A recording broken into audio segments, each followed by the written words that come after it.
नमस्कार दोस्तों, free astro tutorial से एसवी भारद्वाज आपका एक बार फिर से अभिनंदन करता है। अब केतु बने राहु। जी हाँ दोस्तों, कुछ इसी तरह की चर्चा है। राहु के नक्षत्र में 26 जून 2023 तक केतु का गोचर रहेगा।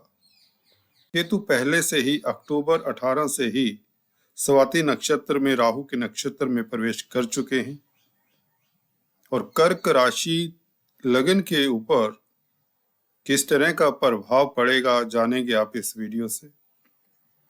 गजब की प्रगति, रिश्तों में सुधार और प्रतिष्ठा तरक्की के योग बनते हैं। दोस्तों, यह क्यों होगा, किस कारण होगा, डिटेल में विश्लेषण करके आपको बताएंगे।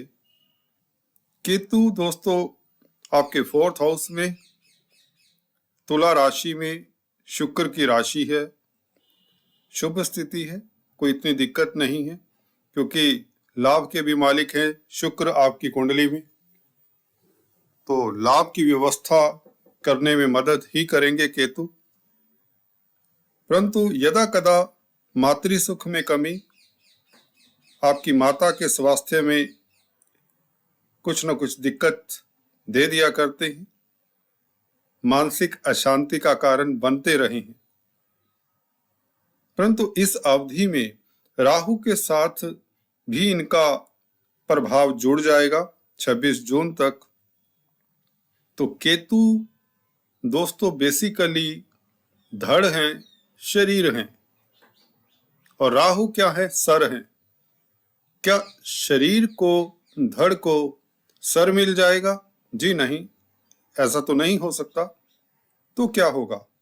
परंतु यहाँ पर प्रभाव बहुत उत्तम होगा क्योंकि राहु 10वें घर में बैठकर बहुत अच्छा फल देने की पोजीशन में है, कार्य क्षेत्र पर आपकी तरक्की करने की पोजीशन में है, प्रभाव क्षेत्र बढ़ाने की पोजीशन में है, आपकी कैरियर में ग्रोथ कर रहे हैं यह राहु, या इस तरह की अब स्थितियां बन चुकी हैं क्योंकि शनि भी मार्गी हो चुके हैं आपके 7वें स्थान में। तो दोस्तों राहु और केतु का प्रभाव 4th हाउस के ऊपर कंबाइंड पड़ेगा। केतु के जरिए राहु रिजल्ट देंगे। जी हाँ दोस्तों, अब केतु में आप कहें तो राहु बोलेंगे। राहु का नक्षत्र स्वाति नक्षत्र जिसमें केतु का गोचर रहेगा, चलिए जानते हैं विस्तार से। दोस्तों राहु आप लोगों को प्रैक्टिकल बनाने की स्थिति में है, प्रोफेशनल बनाने की स्थिति में है 10वें घर में बैठने के कारण। तो निश्चित बात है आप इस अवधि में सूझबूझ से परिपक्व हो जाएंगे, प्रैक्टिकल हो जाएंगे, प्रोफेशनल हो जाएंगे और इसके चलते आपके कार्यों में गतिशीलता आएगी।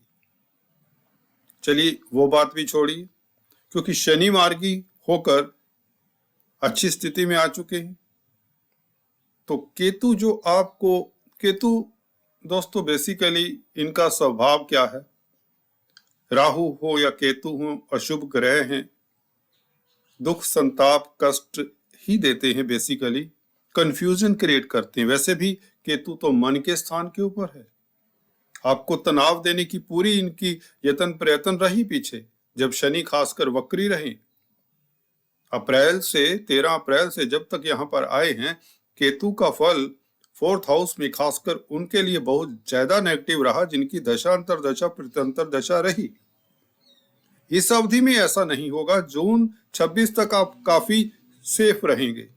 वैसे भी जब शनि सरीखे प्लैनेट केंद्र में बैठकर आपके लगन के ऊपर केंद्रीय प्रभाव डाल रहे हैं या राहु केतु के ऊपर भी शनि का केंद्रीय प्रभाव पड़ रहा है, वह मार्गी हैं और शश योग बना रहे हैं, तो राहु केतु शनि के अनुरूप भी काम करेंगे। देखिए ये चर्चा थोड़ी सी गहन हो जाती है, हम सिंपल फलादेश पर आते हैं जिसका आपको इंतजार होता है। देखिए केतु यहाँ पर मन के स्थान पर अब आपको जो मन में दुविधाएं थी तो राहु के प्रभाव के कारण जो कार्यस्थल का प्रभाव देंगे, 10वें घर का प्रभाव देंगे, या यूं कहीं मंगल का प्रभाव देंगे, जो वैसे भी आपके पंचमेश भी हैं, योग कारक हैं। और शनि का प्रभाव भी मिलेगा, क्योंकि राहु शनिवत होते हैं। वैसे भी अभी शनि से भी प्रभावित है राहु, क्योंकि केंद्रीय प्रभाव पड़ रहा है राहु के ऊपर, या यूं कहें एटलीस्ट आपके लगन के ऊपर सीधा सीधा शनि का प्रभाव पड़ रहा है, जो कि मार्गी है और शशि योग बना रहे हैं, और अपनी अपनी राशि में है, मकर राशि में। तो हाल फिलहाल की बात करें तो यह अति श्रेष्ठ स्थिति है 17 जनवरी तक एटलीस्ट। और केतु का भी इस वक्त उम्दा फल मिलेगा। क्या मिलेगा? आपके मन के संताप, दुख, कष्ट दूर होंगे। कंफ्यूजन क्रिएट करते हैं, जैसा कि मैंने बताया, केतु परेशानियां देते हैं, वह अब नहीं रहेंगी। क्यों नहीं रहेंगी? क्योंकि राहु यहाँ पर केतु के जरिए अपना फल देंगे।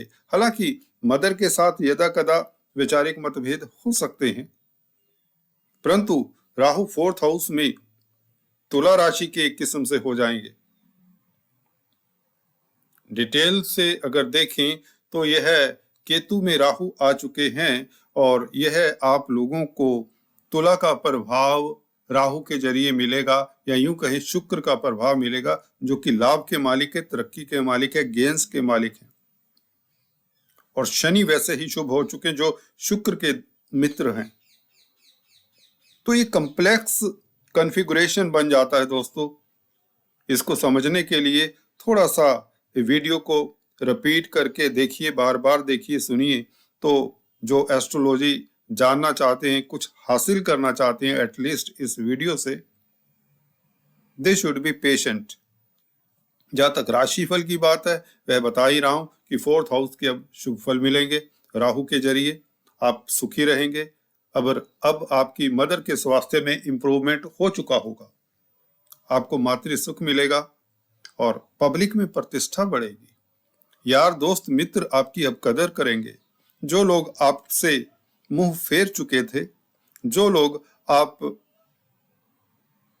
के लिए समय नहीं देना चाहते थे, या आपकी बात को कोई तवज्जो नहीं देते थे, अब वही लोग आपकी सराहना भी करेंगे और आपके काम भी आएंगे।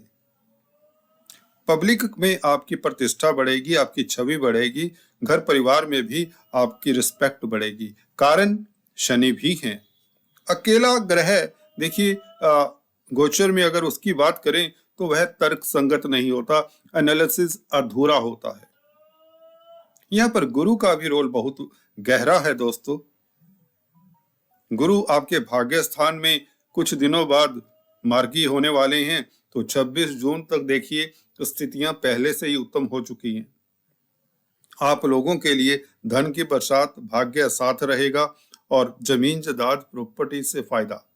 कैरियर में आप ऊंचाइयां छुएंगे, ये राहु की बदौलत है। राहु 4th हाउस में बैठकर मंगल का भी प्रभाव देंगे। मंगल भूमि पुत्र हैं, और शनि से दृष्ट हैं केतु, या 4th हाउस के ऊपर शनि की 10वीं दृष्टि भी पड़ रही है 7th हाउस से। तो प्रॉपर्टी से फायदा, प्रॉपर्टी के कारोबार में जो संलग्न है उनके लिए समय उत्तम हो जाता है। तो ये केतु हुए जो राहु, जो मैंने थंबनेल में लिखा है, ये बेसिकली राहु ही राहु यहाँ पर नजर आएंगे 4th हाउस में, जो कि तुला के राहु बहुत उत्तम होते हैं। हालांकि स्थितियां शनि और गुरु के गोचर के कारण भी आपको मददगार रहेंगी 26 जून तक, परंतु स्वाति नक्षत्र में आने के कारण आपको मातृ सुख, जमीन जायदाद से फायदा, पब्लिक में इमेज, आपकी छवि इंप्रूव होती है, आप सुखी रहते हैं। देखिए केतु क्या है, एक कंफ्यूजन है। केतु आपको 2 माइंड्स में रखते हैं। आपको डबल माइंड करने वाले प्लेनेट हैं केतु, और मन के स्थान के ऊपर है। और जब मन के स्थान के ऊपर इस तरह का ग्रह बैठा हो तो आप डिसीजन नहीं ले पाते। जब आप डिसीजन नहीं ले पाते या गलत डिसीजन करते हैं तो परेशानी रहती है। अब केतु के में राहु समा जाएगा, या कहीं राहु क्या है, विचार शक्ति, सबकॉन्शियस माइंड है। अब विचारवान हो जाएंगे। अब जब आप विचारवान हो जाएंगे, जब आपकी रीजनिंग एबिलिटी स्ट्रोंग हो जाएगी, तर्कशील हो जाएंगे, तो क्या होगा? तो आप सुखी रहेंगे। जी हाँ दोस्तों, वो डिसीजन जो आप लेने से घबरा रहे थे, डर रहे थे, परेशान थे, अब डिसीजन वह बड़ी आसानी से लेंगे। जब तक आप डिसीजन नहीं लेते, किसी नतीजे पर नहीं पहुंचते, तब तक ही तो परेशान रहते हैं। चाहे वह डिसीजन गलत हो या सही हो, दैट इज सेपरेट थिंग। तो आप लोग परेशानियों से मुक्त होंगे। जब परेशानियों से मुक्त होंगे तो आपके रिश्तों में भी मिठास आती है। दोस्त, मित्र, रिश्तेदारों से भी आपकी बनती है, निभती है, आपको साफ साफ दिखने लग जाता है। जब रिश्तेदारों से बनती है, दोस्त मित्रों से बनती है, तो वह आपकी मदद करते हैं। जो वह मदद करते हैं तो आप तरक्की करते हैं, प्रगति करते हैं और लाभान्वित होते हैं। तो निश्चित बात है, मन के ऊपर से आपके जो एक टेंशन था, स्ट्रेस था, वह दूर होता है। 18 अक्टूबर से ही केतु ने यह प्रभाव दिखाना शुरू कर दिया होगा और आप स्थितियां अब तो बहुत उत्तम हो चली हैं। दिसंबर के महीने में आपको इसका एहसास होगा। शनि, गुरु, राहु, केतु ये सभी शुभ हो जाएं तो आपका सोसाइटी में कद बढ़ेगा, रुतबा बढ़ेगा, कामयाब होंगे और जो भी अधूरे कार्य हैं वो संपन्न होंगे। धन लाभ, प्रतिष्ठा, कामयाबी के लिए समय काफी श्रेष्ठ है और राहु का यह नक्षत्र, स्वाति नक्षत्र, आप लोगों को निश्चित तौर से लाभान्वित करेगा। कम से कम इतना तो सर्टेन है कि आप सुखी रहेंगे, आपके तनाव दूर होते हैं, ये तो पक्की बात है। और आपकी विल पावर उच्च कोटि की हो जाती है, प्रैक्टिकल प्रोफेशनल हो जाती है। तो कुल मिलाकर समय आपके लिए श्रेष्ठ है। All the best. आज इस वीडियो में इतना ही, फिर से मिलते हैं, तब तक के लिए stay tune. Thanks for watching this video. God bless you.